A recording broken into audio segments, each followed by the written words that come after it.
Abangani, everyone. This is Professor Rahh, Professor Emeritus, California State University, Long Beach, Africana Studies Department, and with my co-host, Brother Joe Hembrick, historian Joe, as we call him, longtime educator for Linwood and Compton Unified School District and administrator. He was the first head football coach for Linwood Unified, but self-taught and self-developed historian, where he got most of his knowledge from books at Swan Bookstore and other books. And he's just one of the most dynamic historians that is a part of the African-American movement. Along with Brother Cheree, who is the host of the Community Education Network. It was his idea. He provided us this platform on Mondays, and he has his program on Wednesday. We welcome you to join the CEN program, Community Education Network, on Wednesdays at the same time. And we also have Brother Machinda, who's in Louisiana, longtime advocate for youth, worked with various youth and young adults, and dealing with the issues in Louisiana where it's hot. So we're glad to have this, and we're going to get started.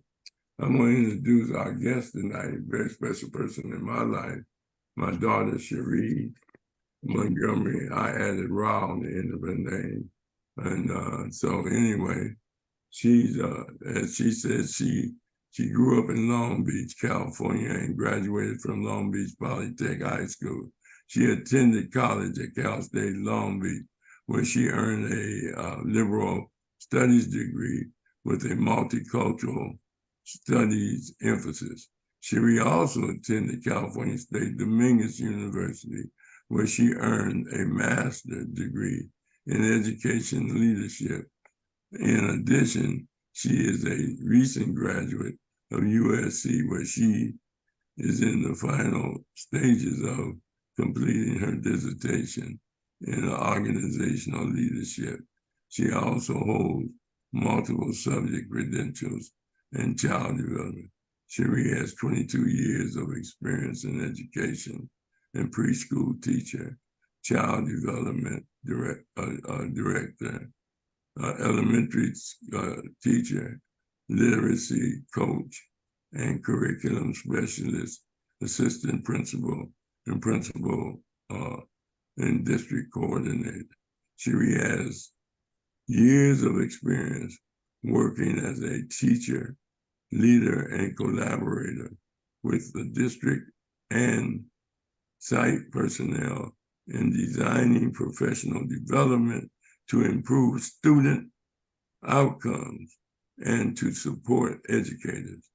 Her educational experience have afforded her the opportunity to coordinate with a diverse group of people to meet the common goal of increasing student achievement and well-being.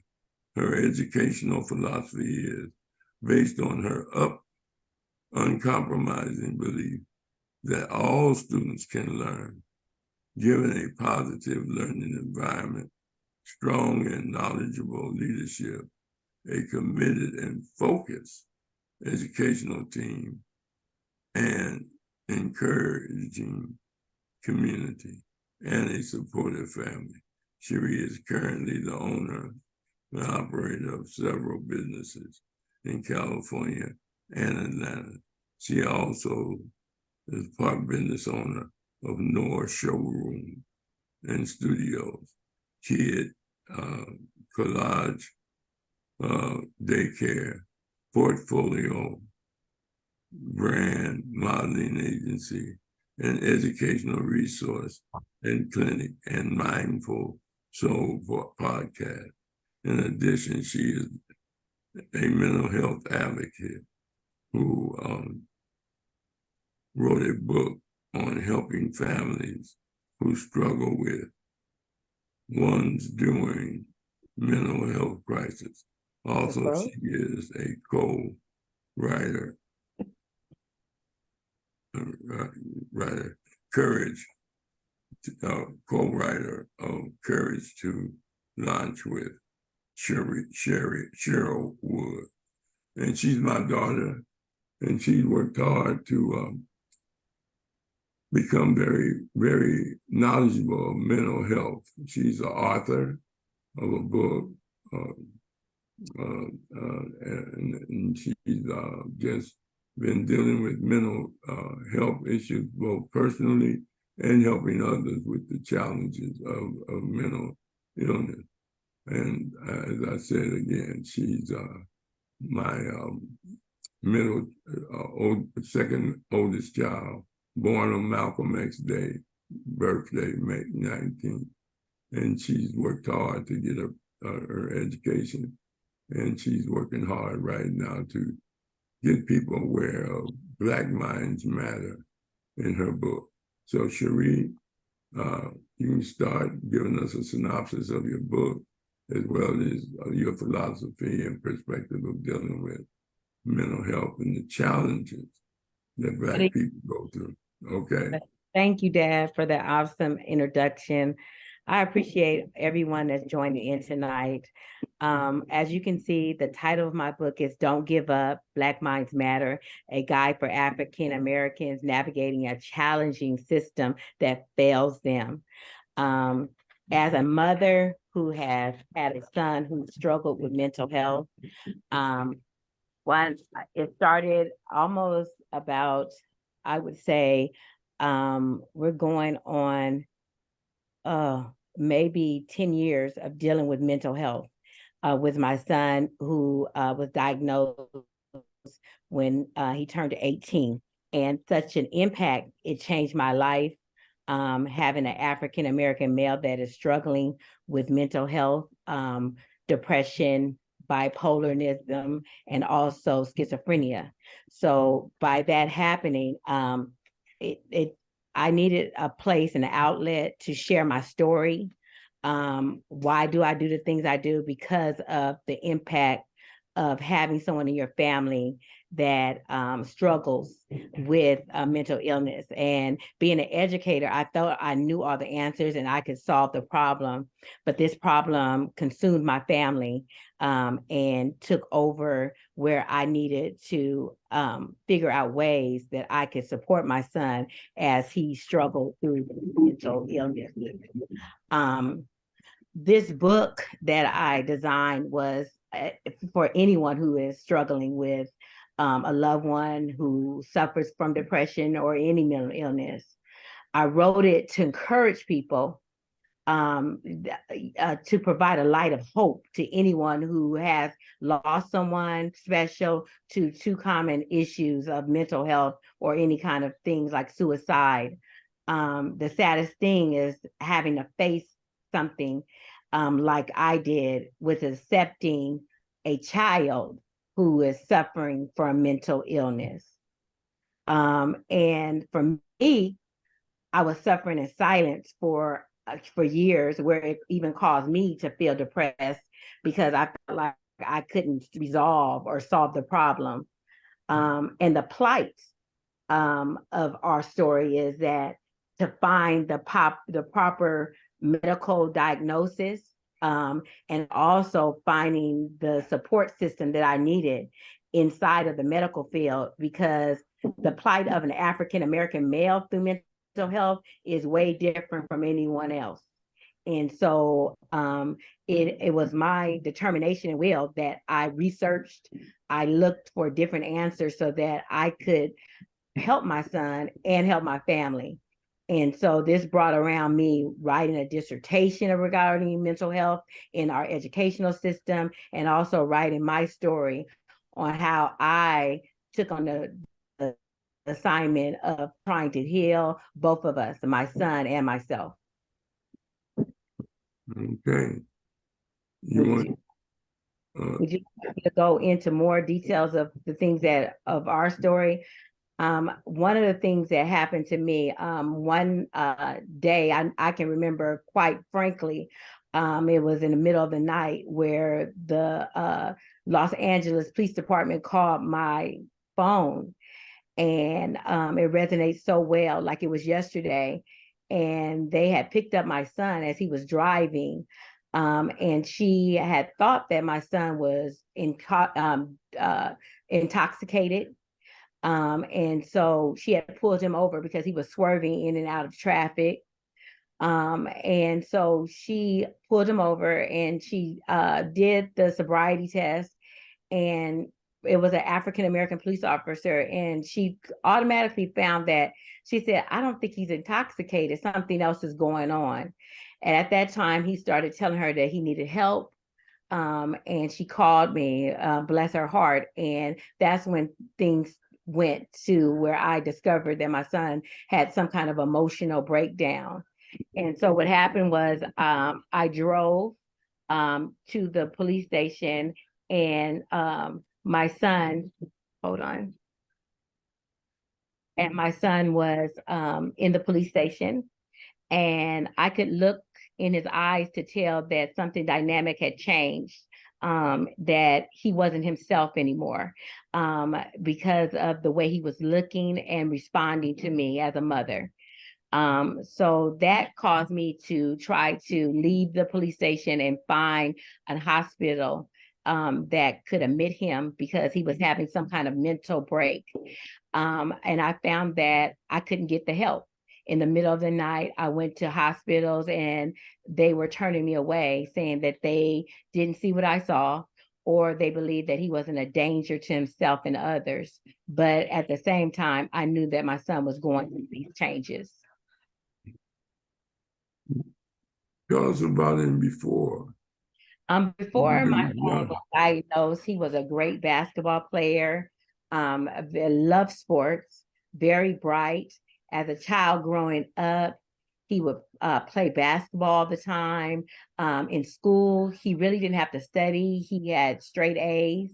He would get good grades, and an athlete. On his way to a lot of coaches were admired by him. They admired him. They would call me all the time. They wanted him to play. Coaches from UCLA, different around the community, because he was such a great basketball player. And so when this happened, it was very shocking to everyone. I mean, from coaches to myself, because our thoughts of the future for him was that he was going to be playing college ball, and continue on with his life as normal. But when this shattered us, it took away those opportunities for him as an African American male. Okay, we're gonna go around and see if there's any questions anybody have right now. But do you want to tell us more about the book before we get started? Yes. And so in my book, I went into telling my story of how my son's name is Javion, and how Javion went through all these things as far as me, as far as trying to find doctors. I was on a flight to find African American psychiatrists, African American doctors, because I felt that they could relate more. And what I found that there wasn't a lot out there. And so what I did was I had to start to research how I could find a psychologist or psychiatrist that could help me on this plight as my son was going through this schizophrenia. So I didn't give up, but I also was going through my own thing of accepting that he had this mental illness. So in this book, I'm giving out the phases of accepting the mental health illness of a loved one. And then how do you go about finding treatment and dealing with services in an institutional system that sometimes fails you? And also the fear of losing. Not only did I fear society, but I fear that he may get killed because of way the system, when you're dealing with confrontation with officers, and dealing with someone with mental illness, is always a fear that you don't want them to be on the other side of some kind of shooting or things of that nature, that they will hurt him because they don't understand anything about mental illness, and the lack of training that many officers in the community do not have.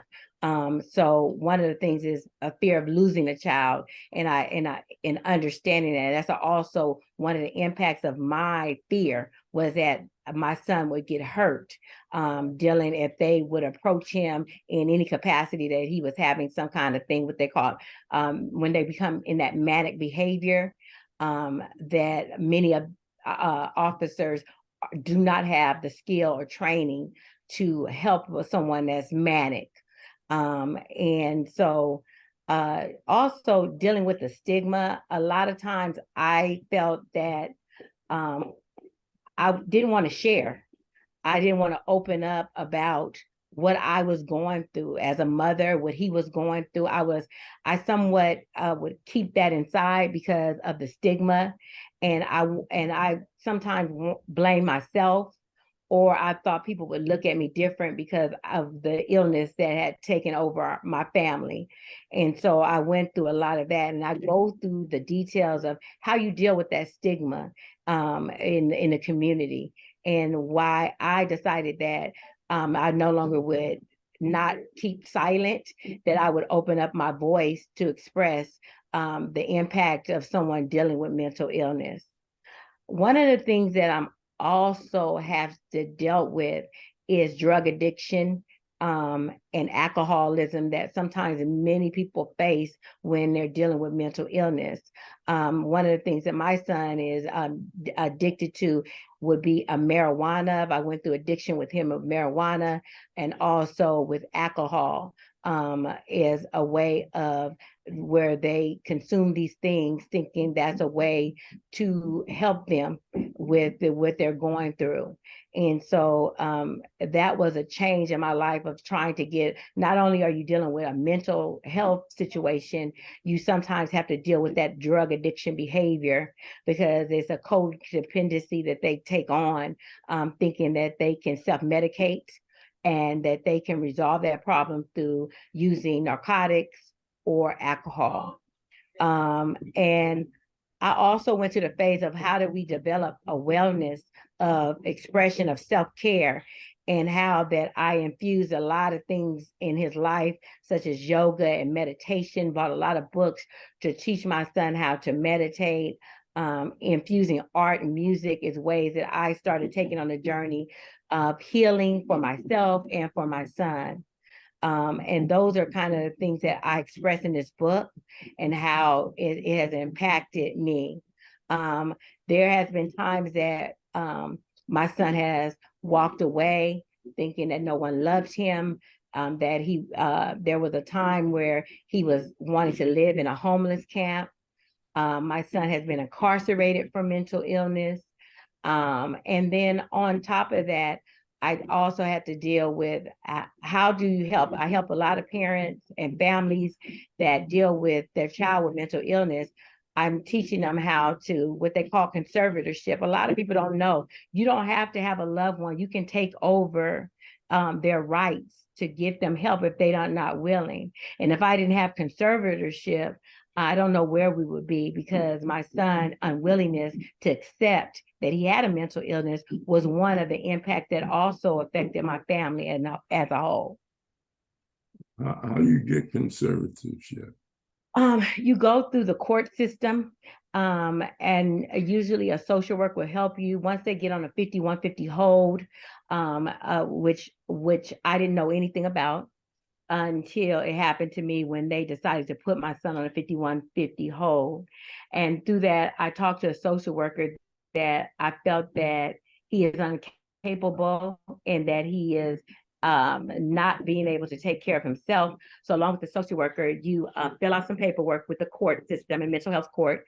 And from there, they give you a court date. You go and you tell them your story, and they decide if that person will need support in words of their mental or even their financial, because of their unstability to deal with life. What is the 5150 hold? That's a hold where they try to stabilize a person that's going through a mental breakdown, and that hold can be for 3 days at the max, where they're medicating them, stabilizing them so that they can go back and home or back in the community. And so, and it's usually, Who is they? I would say the police department, also the medical facility that your son or family member is, what they do as far as taking him in the hospital. And so they will decide that, based on their observation and determination of what this may look like to them. And if he's talking where they feel that he could be a danger to himself or a danger to you, they will put a 5150 hold on a person to stabilize them. Well, what about how many 5150 olds? I mean, sometimes they just let them go. Yeah. They let them go, and then they gotta go back. Yes. They're depending on that. When you're saying go back, as far as in the community, well, they can also do a longer hold, based on the what they see that things aren't going on, so they can continue to repeat, like they can get off a 5150 hold and then they can restart it again if they're not doing well. So, do anyone have any questions? Aziza, are you there? Yes, good evening. No, I don't have any questions. It's just it's kind of weird because I have a family member that is in a situation like that and needs some help. And it's just I appreciate her giving me, you know, her story, and hopefully I can help navigate my family member to give them some help. Yes, because what happens is a lot of times that even with the system, as far as the health, and we're talking about like the medical facility, they sometimes they ignore the need of it.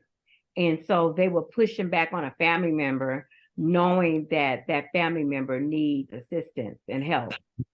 So that's the kind of a hard plight that I've done, where I've been fighting with social workers, fighting the system, that he needs more help, that this isn't working. You can put him in a hospital for 3 days, but that doesn't change the behavior. They need other services, which the community has been more involved in getting different places to help and getting them DHS services, Department of Mental Health services, but it's impacted.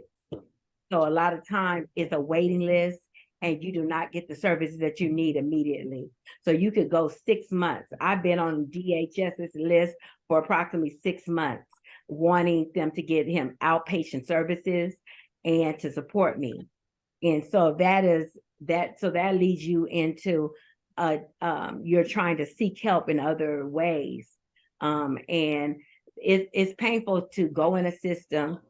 You're thinking that that system is going to help you, but it fails you because they're saying, well, we can't do anything. We don't have any beds. We don't have any services for you right now, because the list goes on and on. And I can put them on the list, but it could be 6 months before you really reach and get services out of our program. Thank you. I'm gonna go ahead. Talib, do you have any questions? Talib? Sir Rahh, he's not he don't have a mic or. All right, Linda, you out of Florida. You have any questions?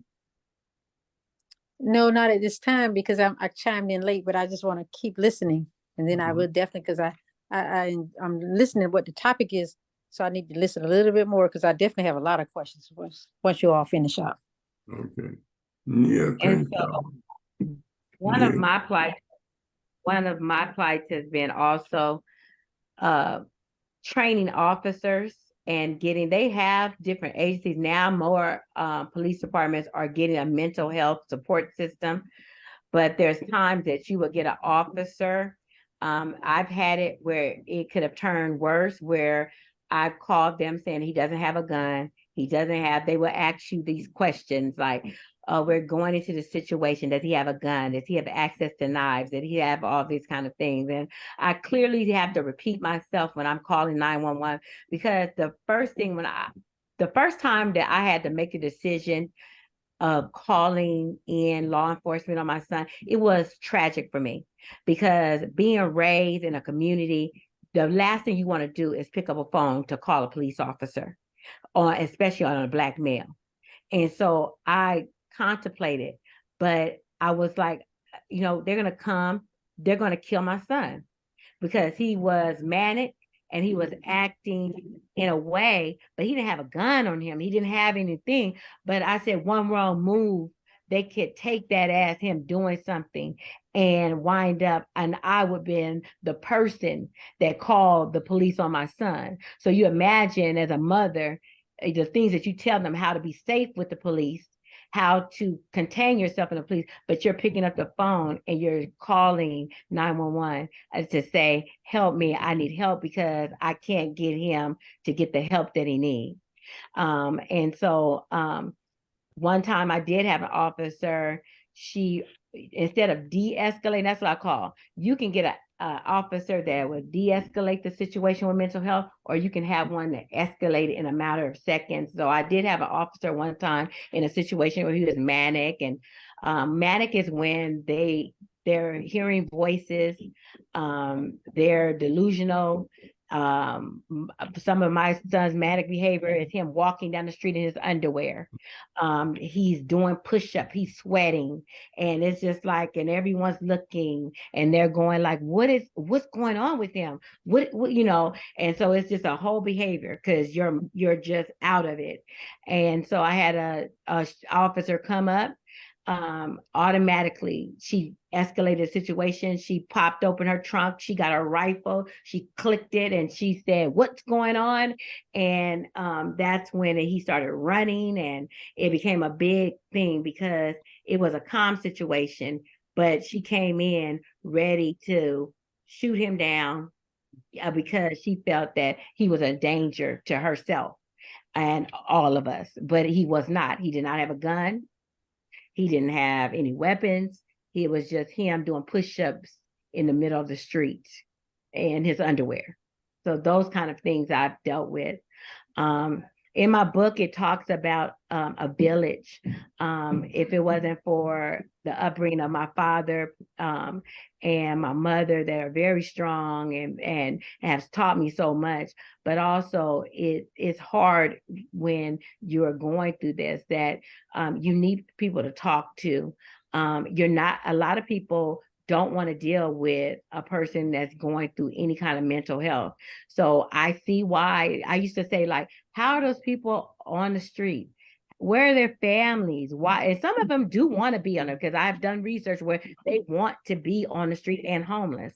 But for the people that sometimes get in that wave of they're on the street, it sometimes is not by choice, because people don't want to. It has been a journey for me to keep going, to keep fighting, when a lot of people have given up on him because he's not taking self-advocacy of himself, and he continues to go back and forth with medication. Medication can go good for approximately 6 months, and then my whole world could turn upside down in this plight of in the 6 months when he decides, I feel good, I don't need to be medicated, and life changes in a matter of a second. And so it's very, but I had a family friend that would ride and die with me to the end. When I called her at 2 a.m. because he's acting out, she would get in a car, come 30, 40 miles and walk the street with me, because I've been in homeless camps. I've been everywhere because of when this mental illness takes over, they're out of their mind. They're going wherever they can or community and doing things. So I've been through a lot with him, such as violence, such as dealing with him trying to be stabilized and get the right help that he needs. But also this system that we call for everyone. At first, you're dealing with, as African Americans, our plight is always different. But when you put it on top of mental illness, it is something to bear with, because the institutional system, they would rather put them in jail. So you have a lot of African Americans that are in jail but have mental illness that they needed to deal with. So they are rather not deal with that they will incarcerate them, and that'll be it. And so, and it's not about getting them help. It's not about making sure that they stabilize that person for their mental health that they're dealing with. They will incarcerate them, lock them in a jail cell, and close the door. And if you're not there fighting and advocating for your loved one, then he'll just be in jail. Oh, he's just nutty. He just got a problem. And so, and that's the way a lot of times that I've watched officers shame my son. I've watched officers have no compassion for it. And I'm not saying every officer is bad, but majority of it has not been an easy plight for me, because they are very uneducated when it comes to a system. The most results that I've had from dealing with when you're dealing with the community is a person that went through it with their family member. Then they become more sensitive and understanding. But if they haven't dealt with it, it's just another Black man that they think that they can institutionalize or hurt or shoot down and kill. Okay. Professor Rahh, Yeah. can I say a few things, please? Yeah. Okay, Dr. Cheree, I'm very taken aback by what you say. I mean, it's your strength and your commitment to the subject matter and for your family is commendable. And for you to share this is okay, somebody's phone is on. I gotta mute.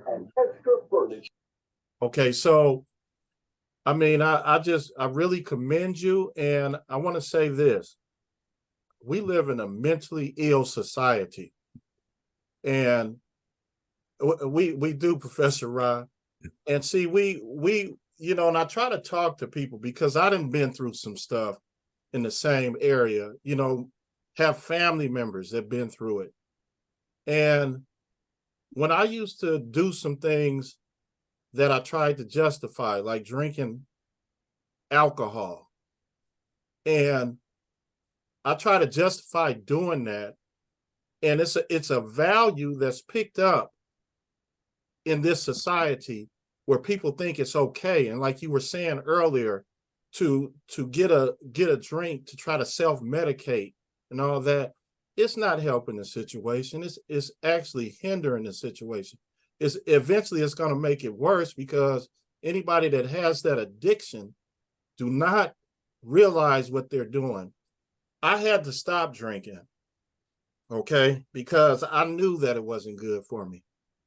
But this all goes back to what we really need to do.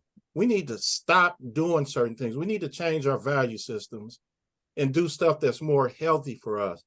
And the things that you're doing right now, it's going to help many people if they pay attention. And this is why we do what we do right here at Conscious Corner and the CEN Show. So keep doing what you're doing. I commend you, and stay strong. And I also want to talk about, because marijuana usage, smoking weed is just like smoking cigarettes. Everyone does it. But people don't realize, for a lot of African American males, if they have any history of mental illness in their families, that marijuana won't mess you up. Yes, it's a gateway drug, because it opens the door of mental illness. And so, as we see, majority of the people that I'm dealing with are males that are between 18, you can say even 16 to that 24-year-old, where smoking weed is the end thing. But also, mamas aren't telling you out there that they're dealing with mental illness now, because that and waking something up in that young man where it changed their life. And so now they're dealing with a son that is having mental breakdowns and kind of going into the psychosis, and also going into a point where they need to call in for help, because they're doing weird things and hearing voices. And so I didn't understand that, because, well, in my culture, weed wasn't as effective. Now that it's legalized, it is what people think is all, it's nothing wrong with it. It is affecting our community hands over. Not only is it changing Black African American males' mind, but also you have to look at that it's causing a lot of them not to be as great as they can be, because it's causing all kinds of effects as far as laziness, inconsistency, memory loss. It's a lot of things that are going on. We don't really know how this is going to affect our kids later on into the future, when we're raising kids and we see the impact that this legalized of marijuana has taken over our community, where it's supposed to be normalized, but it does have an effect. And I know for a fact one of the gateway drugs for my son was marijuana that took us on this journey. And not only that, the things that they put in, sometimes it ain't just marijuana, they're lacing it with different stuff. And so as they're taking it, he said, all I can remember is that the basketball team, a bunch of us got together. His story is that a bunch of basketball players were smoking marijuana. And from that point, he knew when he hit it, smoked it, that it changed his whole life. And it became that he was said, he don't know if it was laced in something, but from then on, it also impacted his life, where he was never the same. And I've heard this story, not just with my son, but over and over again, how my nephew, he's tripping. We got to put him on a 5150 hole. He's talking to himself. He's tearing up stuff. These are the things that, I'm witnessing. And parents are people are calling me for help. How did you get through? How do you get conservatorship? What do I do? And it's more people suffering in silence at their homes than we ever know. These mothers are in their homes suffering with a male or even a girl that is between 16 and 25, giving them living hell because of them going through some kind of mental thing because they use marijuana, and now they're open to mental illness. Okay. Brother Mashinda, are you there? You're on mute. Yeah, yes, sir. Yeah. I think everybody covered it. Dr. Cheree Montgomery, I'd like to, commend you as well, being very courageous, telling your personal story. Thank That adds to the legitimacy and the honesty of the whole situation.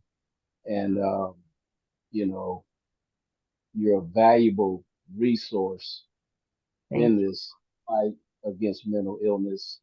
I know you can't save the world, but your energy and your tenacity, and as it relates to wanting to have an effect on positive change, is very evident. And I can sit around and I don't want to. I want to hear more. I don't want to, but I can share a few stories. One of my very best friends. I remember years ago, I used to get off of work at 6:30 in the morning sometime, and he'd be in the middle of the street pacing. And you would think ordinarily nothing's wrong on most occasions, but I knew what was going on. I knew his parents and things like that. We're talking about a grown man, and so I was there for him on many occasions to take him into the house and to get him to cool off. And I have some background in mental health. Not an expert or not even not far as education wise, but just work experience, working in institutions and things like that. And so I can relate to a lot of that. Most recently, we had a young lady on our campus. This is at the community college level, who she snapped on another student just walking down the hallway, bumped into her, created a situation, and they were about to fight, and she started cussing everybody out and so forth. And so, cut the long story short, the security people. I wasn't right there when it was going on, right at the moment. I wasn't there, and so But when I got involved with it, it was kind of de-escalated already. I was somewhere else when I walked up on it, where another student had talked, had isolated her and tried to talk to her. But anyway, more importantly, the grandmother, um, I forget who alerted the grandmother, but the grandmother came to the school and let everyone know that this was going on with this young lady. She's not a trouble. She's got some problems. Matter of fact, she was off her medicine, or the medicine was expensive, and they were waiting for something or whatever. But the point of the matter is, she was going through a mental crisis, and the police showed up, but the grandmother got there before the police and explained to the cops. And so, of course, she was taken to a treatment center, and that's how, wherever she went to get help and so forth. And as far as I know, she's doing a lot better. But my point is, we never know what people are going through. And like you say, people want to, the police might want to criminalize it and do some other drastic things, and it could be a bad outcome. And I'm just glad that we have people like yourself, that grandmother, myself, and others that try to keep an eye on things. But I commend you for all your work, and it's your blessing to everybody. Okay, so Thank you so much. All right, Brother E, you have any comment, Brother E? Yes, I do. Yeah. Okay, Dr. Montgomery, do you believe that we should start funding before we can build these institutions to stabilize the mentally ill until we can kind of make them better? Well, with the Reagan era, that's when things changed and they didn't have those kind of institutions. A different form of institutionalism is more of a treatment centers that are needed. Not so much, we do need more treatment centers, it's not enough. And we also need more in our community of people that have went through different things. Like Exodus is an African American program that's excellent. They're by themselves, but they are trying to help African American males that deal with mental illness. So I found that program, with the services included, they have counseling, they have peer counselors that help a person that's struggling with mental, that are showing positive feedback as far as getting these people off the street. There's not enough housing, but we also are now getting more funding for housing for mental ill. So I do commend people on that as well. Okay, should we force them off the street if they're not willing to go into a facility for themselves? Some people are not wanting to get off out of the street, because I've walked the streets I have a friend that deals with the homeless in LA. Forcing them out of there's no place for them to go unless they have housing, and then there's waiting lists for that. I don't necessarily think that forcing them off the street will help anyone in that situation. I feel that going into the community and setting up services for them right there will make a bigger impact on our community. So having those programs that are right there, that service people daily, that walk the street, that bring them in, and then from there it reaches out to housing, so that they can see, who needs help, who does not need help, would be a better impact. But along with housing, those are two joint. Homelessness and mental illness, they run neck and neck, and people don't understand that.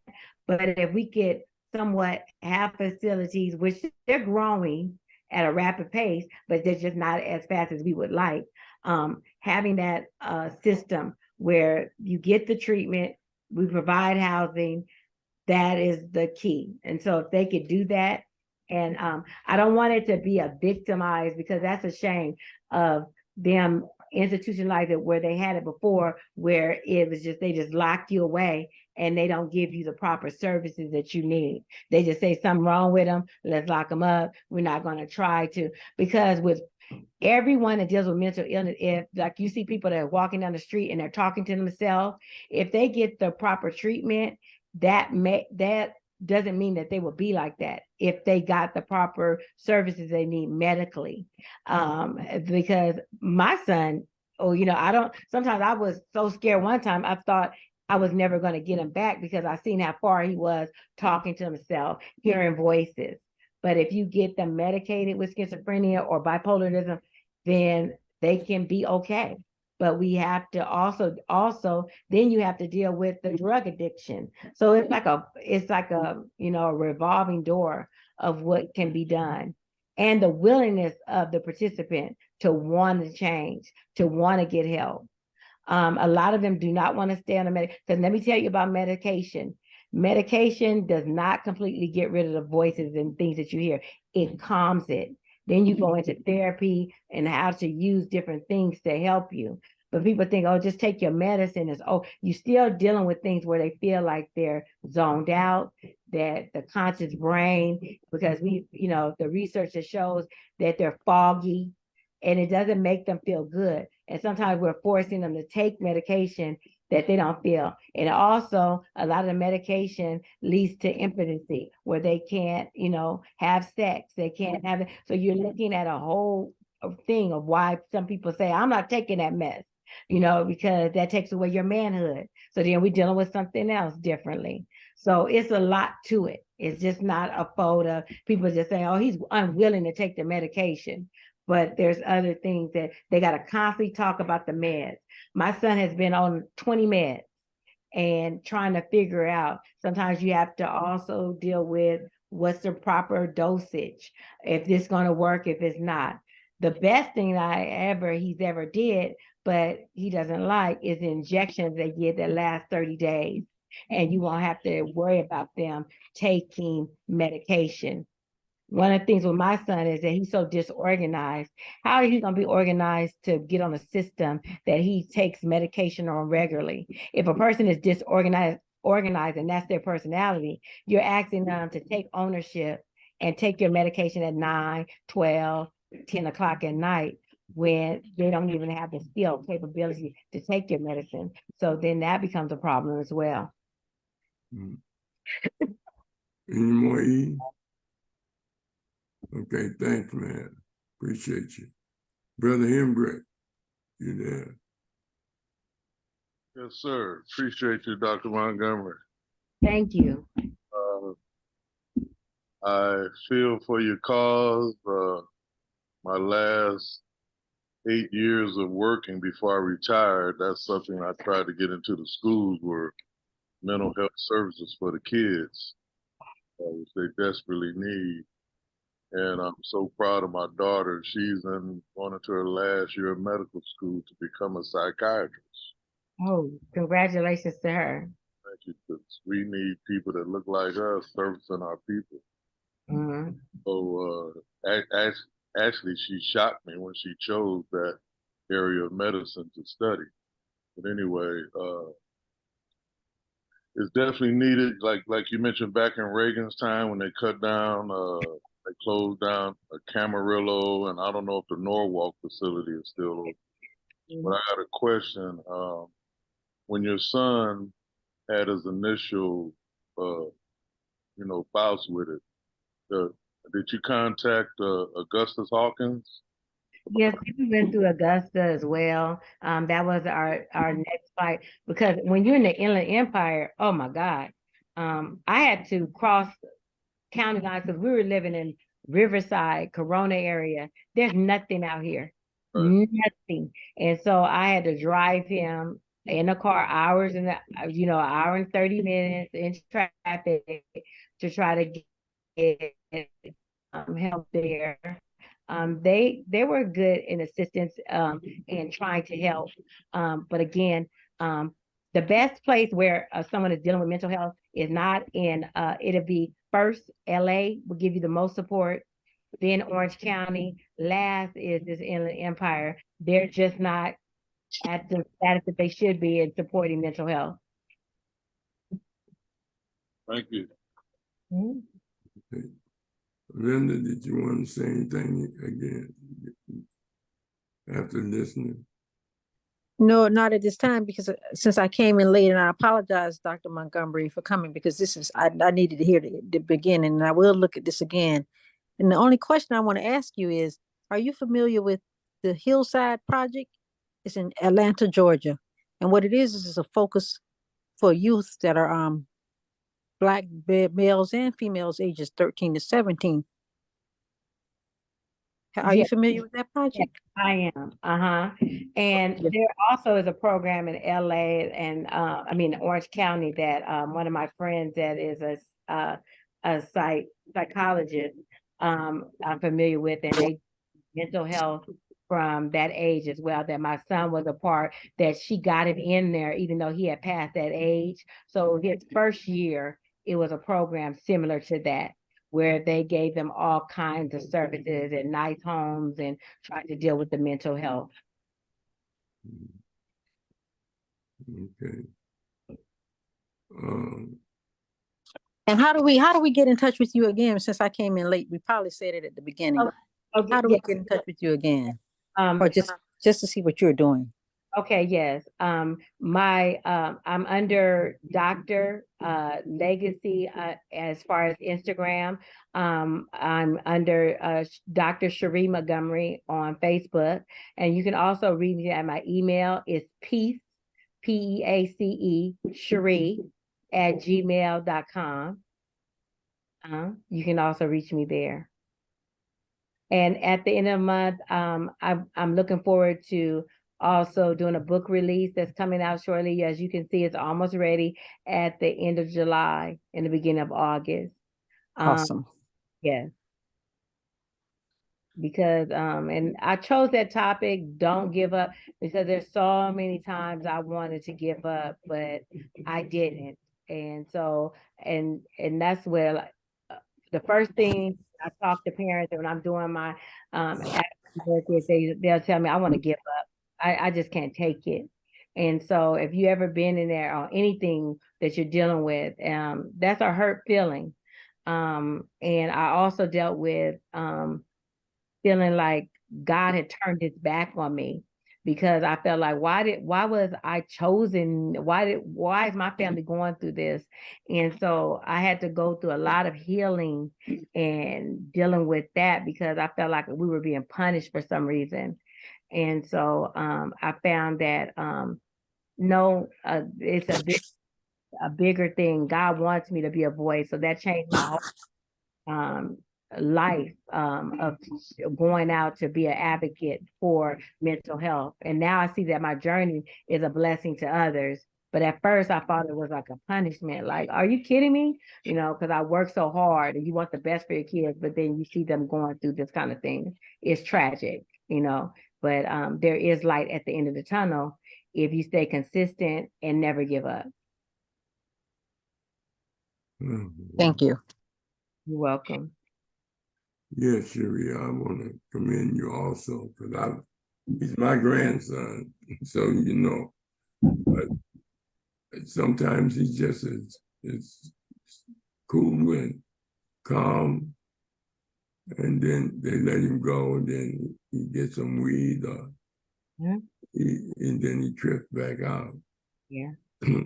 Many of our family members have tried to let him stay with him, but then they be worried because he'll leave the door open and don't shut it and go out and do different things that pose a threat to them, many of them. Yeah. But we commend Cheree. She been out many nights going up and down the street looking for Javion. Yeah. And she's tried many programs, many programs. Javion will go in a program. Next thing you know, they say, oh, he's good. And they let him go. But at the same time, when she get conservatorship, that's not the means of all, because you still got to go through a court system. You still got to go through various things. Now, there's a lot of things that's soaking up the resources. There's a lot of people who play crazy just to get Social Security. And then, you know, and get various other services, but they really, nothing really wrong with them. But at the same time, when you're dealing with your book and you're getting facilities and recommended things for what people can do, it's very difficult when people have mental challenges because, as Cheree said, there's a lot of agencies, a lot of the places that they go to, even in, they say the #1 mental institution is the county jail. Mhm. And that's where they take them before they send them to a hospital. Mhm. And they be processed, they be in jail, they get stabbed. And sometimes you want stability because the police in that area get the chance to know them. But if a cop who maybe substituting in that area that don't know, and he get called or a neighbor call on him, he's in the backyard doing stuff, he can get shot. Mhm. And that's the biggest fear of parents and grandparents and loved ones and friends, that people mistake him for being dangerous, but as I said last week, you see people preaching on the corner, nobody listening, but nobody say they crazy. You go in the corner and you start talking to yourself and snapping and grinning and hollering and say, something wrong with him. But if I go in that corner and say, I'm talking to Jesus, they say, oh, he's okay. You understand? But he just as crazy as the one that was talking to himself. But nobody want to deal with that. And that's why Dr. Naim Akbar said, it's democratic insanity. Meaning that in this country, as Rashaki was pointing out, no one could say that Trump's not crazy. I mean, he's plumb crazy. They say he's narcissistic. That's a mental illness. But he got to be president. You understand? I mean, his own followers have problems. This man been impeached twice, indicted twice, caught in over 1 million lives, and they're still voting for him. So they got mental issues, his followers. And so, you're in a society where they held us 400 some years in the Holocaust of enslavement. They had Supreme Courts then. They had judges and they had all kinds of legal systems. But they thought it was okay to do that and to wipe out the Native Americans. Just killed them and took their land that we're living on right now. And won't even talk about it, won't even acknowledge that they did this. So when Rashaki said the society is mentally ill, the only reason they don't accept mental illness is so many of them, and they all agree that they're not mentally ill.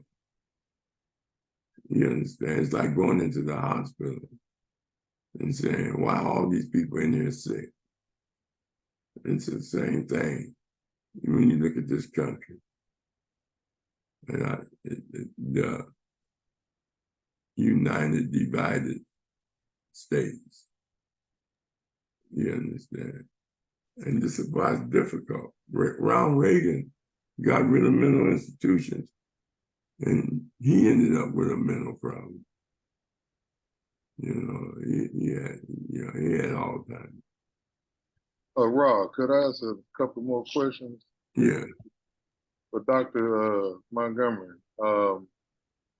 Did you find, because we had someone on the show about this before, and they were stressing how that initial diagnosis from the psychiatrist is is uh is is very important in terms of services that can be rendered for the client. Uh-huh. Second of all, you say you're out in the IE. Do you find the homelessness there on par with the LA problem that we have up here in the LA area? They're just as bad, especially in San Bernardino County, very bad, where they're just walking, but they're not even, there is no key point where they're trying to merge them all together. You will find that the homeless is walking in the middle of the street in San Bernardino, laying up in front of buildings. They are saying they have programs, but they're not doing anything like LA as far as trying to go into the community and set up things. They have them, but they're sporadically labeled, and it's not one. In Orange County, reason why you don't see homeless people in Orange County, I found that when my son had a breakdown, that the officers, like if he's in Costa Mesa, they see a homeless person or a person with mental illness, they send them to Santa Ana to the bus depot. So all the Orange County mentally ill is sent to Santa Ana. If they see a homeless man walking in Newport, they will put him in a cab and they will send him to Santa Ana. Next question. Now, this professional, I don't know if he's professional, but you say you were working with a guy down there with the homeless. Is that in the LA area or is that out In the LA area. Mm-hmm. Is his name Luther Key? No, I work with Dion Joseph. He's an officer that works in the homeless division. And so he was on my show, and also he's been down there almost 15 years dealing with it. And so just his plight of trying to get people, because of a lot of people are getting hurt down there, the drug impact of it, and how people go down there and sell drugs, and how it affects, just to see the whole effects of the homelessness and mental illness in LA. You have to walk it to understand it and get involved. And so I worked with him as an officer, and we've done a couple of things together, and I've walked this beat with him to see why some of them don't want to go and they're happy, and why some of them, you have that family that don't really necessarily want to be there and they're frightened because of all the other people that come there that mean no good for the homeless either. So you have a lot of things going on in that downtown area of LA. Yeah, I got a partner that's been working down there for 20-something years. Yeah. Homeless. Everybody call him Boo, but his name is Luther Key. Okay. I had him on the show a little while back. Yeah, so I've been, matter of But fact, I've been to every community dealing with it, because I didn't put my son everywhere in every program. And I did the Orange County way, I've done the LA way, and I've done the IE way. And IE plays with it. They don't even want to deal with it. In San Bernardino, they're not dealing with no homeless. They're not trying to do no 5150 paperwork. If you call it on a person that's 5150, they taking them right there to the San Bernardino jail, and you deal with it later. So that's how it is. And it's sad, but it's the truth. where's this Ebony program? You said that that was the most successful for your son. Where is that one located? In Orange County. Uh-huh. We're Orange County. That information. Uh-huh. Ain't no brothers at Orange County. Yeah, he was a very few of them, but because let me tell you why the judge and everything changed in Orange County. I don't know if you remember that incident where they killed that homeless guy that with mental illness.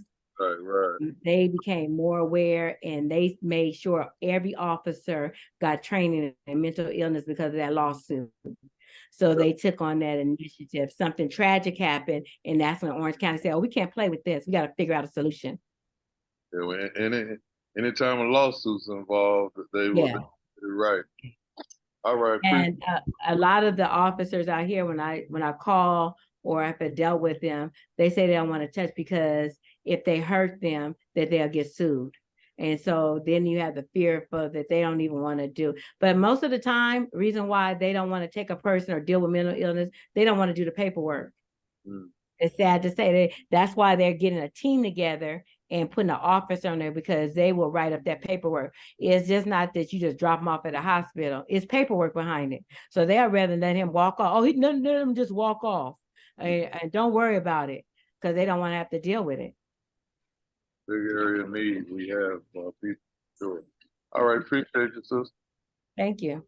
All right. Well, listen, Cheree, we want to thank you for sharing. Okay. And we know that your book gonna be a bestseller. Thank you. And we will be recommending people to get it and to contact you on the information you left. Yes. And if ever you come up with any more material that you want to share, you're welcome to this show. I'm working on a series for trauma that I want to put into elementary schools and schools. After I went to China, their system is totally different on how they have meditation rooms, how they deal with mental illness, but also because of a lot of teachers are stressed behind active shooters.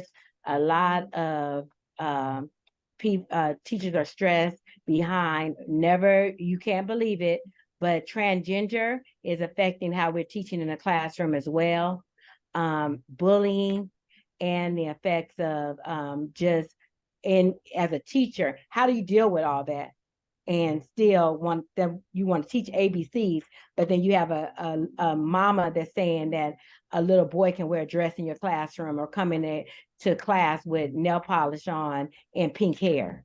So these are things that as I'm out there, I'm like, how do you deal with that? You know, because you have to teach that kid, and it's not about the teacher saying, oh, I don't want you to wear pink hair. You have parents that are supporting transgender. And so they are letting, at a young age, that child decide what sex they're going to be. And so as a teacher, how do you deal with that? Because if you make one wrong move, you could lose your job. You know, so these are things that are really coming across that you think that are small, that are impacting our communities. And my other daughter, Miko, she teach out in Paris. She said the students say, I need a break. I need a break. I'm stressing. Yeah. And she got to let him go. I can't handle it. I can't handle it. I mean, teaching today out in those areas, or especially with Caucasian kids, they really go through it. And then when COVID hit, then they came back. Then you got kids that are 2 years grade below. So then you have the academics that are stressing. Then you have the mental illness, because half the teachers that came back after they were off that time, they're dealing with, now they have to have counselors for teachers on site because they be having breakdowns. So it's getting bigger than what we think. That's why Naeem Akbar said, and Dr. Kareem said, these are some sick people. And, the sick people trying to take care, they're trying to act like other people are sick. Yeah. You understand? And they're the ones that's causing the illness. Yes. They call it illness. How you justify the enslavement of people? How you justify the annihilation of people? How you justify dropping an atom bomb, nuclear bomb on people? How you justify letting people kill people, you helping them kill people, and then you say you're against killing in another country, but you're giving guns to another country to kill people? I mean, the contradictions is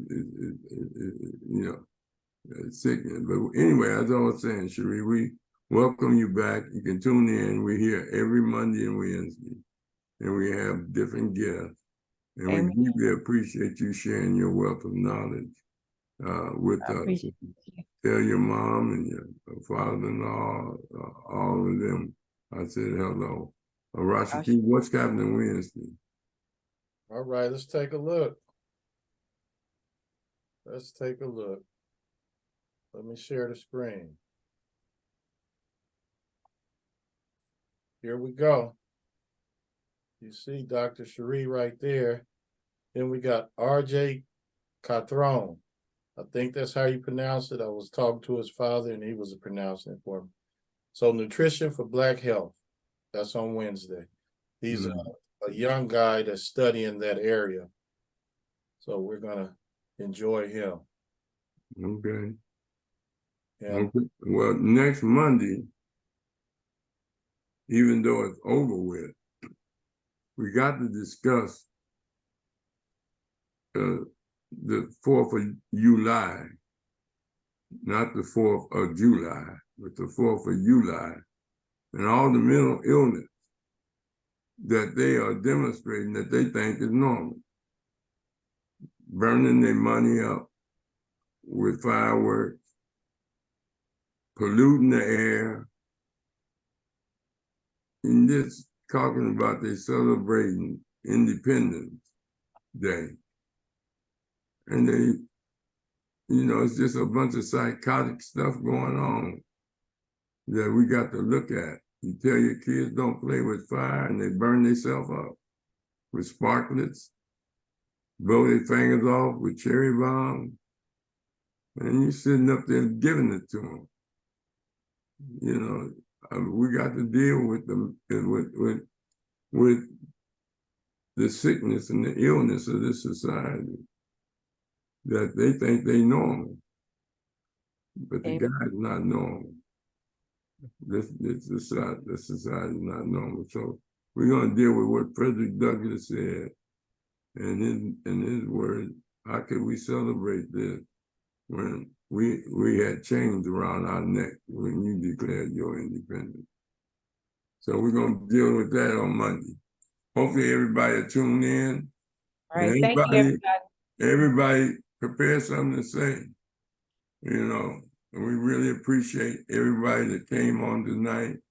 We're gonna take a pause. Is that right, Rashiki? that is correct. Rohan Marley, we're gonna take a pause. We're not saying goodbye. We just a pause. That's right. All right, Cheree, I'll give you a call later. Okay, All right, bye. thank you. Everybody. Bye, Oh, thank I just want to say one more thing. Cheree come from great stock. Her grandfather was Percy Anderson, and her grandmother was just a phenomenal lady. And they were very deeply into religion. He was a minister, but you wouldn't have the statue at King Park if it wasn't for Percy Anderson. you. He got his own money to finish the project because the sculptor and then messed up. In order to correct it, nobody would put up money. And he did it, and he formed a committee. I was on the committee. He was just a great person, president of the NAACP in Long Beach. And that was her grandfather. I always give him praise whenever I get a chance. Because he was an example that I didn't follow in because I was out of my mind. I was gone. You understand? But at the same time, now that I reflect on it, I wish I would have followed in his footsteps. His son, Percy Anderson Jr., is a federal judge. And his other son is a big real estate guy. And they just was a phenomenal family. And, lived in Long Beach. They didn't have to, he could have moved out. Committed class suicide, he had the money to move out. But he stayed right there and dealt with the mental illness of the community. So I just had to say that about Percy Anderson. Thank you. All right. Love you guys. Thank All you. right. Yeah. Bye. All right. Thanks a lot. Thanks. Bye.